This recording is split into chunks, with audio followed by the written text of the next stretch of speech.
Morning प्यारे बच्चों। आज मैं आपके समक्ष फिर से ऑनलाइन वीडियो में उपस्थित हुई हूँ। ये मैं पहले भी आपको बताती थी, आज भी बता रही हूँ कि ये कक्षा 9 एवं 11th के लिए है। तो देखिए सर, हर चीज़ें बताना संभव नहीं है इस ऑनलाइन मतलब वीडियो में या इस वीडियो में। जो ऑफलाइन होता है उसमें कुछ वही होता है, तो हम ऐसा भी नहीं है कि कुछ छोड़ भी रहे हैं। तो यहाँ पर देखिए हम यहाँ पर कुछ विशेष बातें बताते हैं, जैसे उस दिन माइटोकॉन्ड्रिया, इन सब चीज़ों के प्रोकैरियोटिक यूकैरियोटिक जंतु एवं ये सारा चीज़ बता दिए थे। तो आप उसी क्रम में हम चल रहे हैं। माइटोकॉन्ड्रिया फिर केंद्रक हो चुका था। आज हम किसके बारे में लेकर आए हैं? लवक के बारे में। तो लवक देखिए, आइए विचार करते हैं इस पर, लवक क्या होता है। तो देखिए लवक जो होता है, इसके नाम से वर्णक रंग को प्रदान करने वाला लवक, प्लास्टिड इसको इंग्लिश में हम बोलते हैं, क्या बोलते हैं? प्लास्टिड। कलर को प्रदान करने वाला अर्थात रंग को देने वाला, उसको हम क्या कहते हैं? लवक। तो देखिए यहाँ पर लिखा है लवक पौधों में, पौधा तो जानते ही है, लवक पौधों में पाया जाने वाला एक विशेष वर्णक है। पौधों में पाया जाने वाला एक विशेष वर्णक है, अर्थात ऐसा पदार्थ उपस्थित होता है पौधों में जो उनको कलर प्रदान करता है। कलर प्रदान करने वाले को हम क्या कहते हैं? वर्णक कहते हैं। तो पौधों में लवक जो होता है पौधों में पाया जाने वाला एक विशेष वर्णक है, जिनके द्वारा पौधों में फल, फूल तथा पत्तियां रंगीन दिखाई देती है। जैसे आप कहें हम गुलाब का फूल लाल क्यों दिखता है, गुड़हल का फूल भी लाल क्यों दिखता है ना।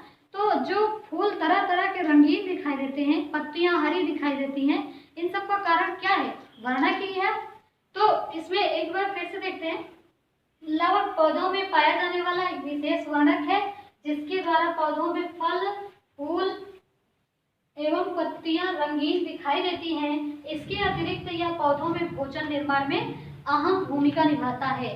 कहने का मतलब ये कि जैसे अगर हम कहें आम का फल पक जाने के बाद वो पीला हो जाता है, अमरूद जब वो होता है तो हरा होता है ना। तो तमाम प्रकार के फल हैं और पत्तियां हैं और फूल हैं, ये सब कलरफुल दिखाई देते हैं। इन सब का कारण क्या है? लवक है। तो लवक पौधों में कलर प्रदान करने वाला पदार्थ होता है। इतना समझ में आ गया। अगर आगे चले तो प्लास्टिक की खोज जो है 1885 ईस्वी में सिम्पर नामक वैज्ञानिक ने की थी। किसने की थी? सिम्पर नामक वैज्ञानिक, एक वैज्ञानिक थे। जब वो थे उस समय था 1885, उन्होंने अपने शोध अथवा खोज के आधार पर, निष्कर्ष के आधार पर ये लवक की खोज की थी। और अगर आगे हम बताएं तो ये लवक जो होता है मुख्यतः दो प्रकार का होता है। कितने प्रकार का? दो। क्रोमोप्लास्ट, जिसको हम रंगीन लवक कहते हैं, या फिर कर सकते हैं वर्णी लवक। क्या कर सकते हैं? वर्णी लवक।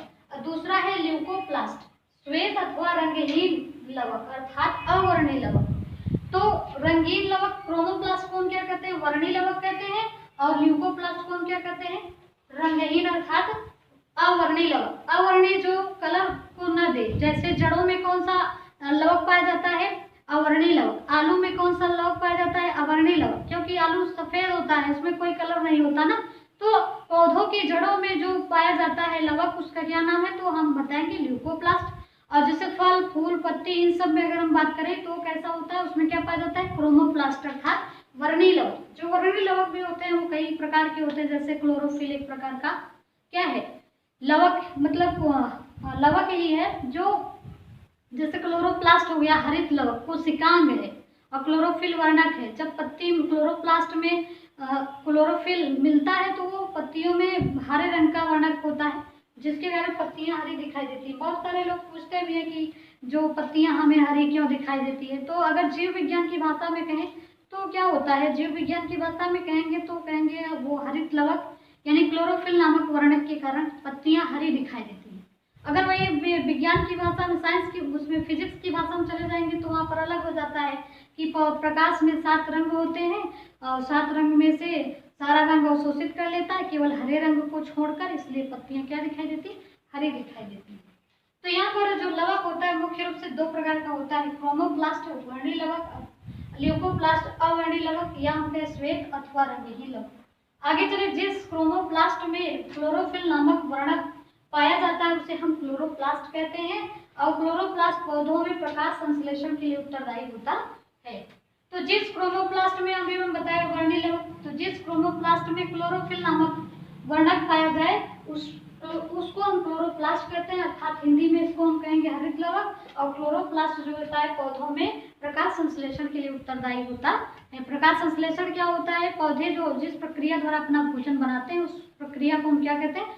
प्रकाश संश्लेषण। अगर एग्जैक्ट परिभाषा दी जाए तो उसका मतलब ये है कि पौधे वायुमंडल से प्राप्त CO2 तथा जड़ों से प्राप्त जल, सूर्य के प्रकाश की उपस्थिति में क्लोरोफिल की सहायता से अपना भोजन स्वयं बनाते हैं और साथ ही साथ ऑक्सीजन गैस मुक्त करते हैं। इस प्रक्रिया को हम क्या कहते हैं?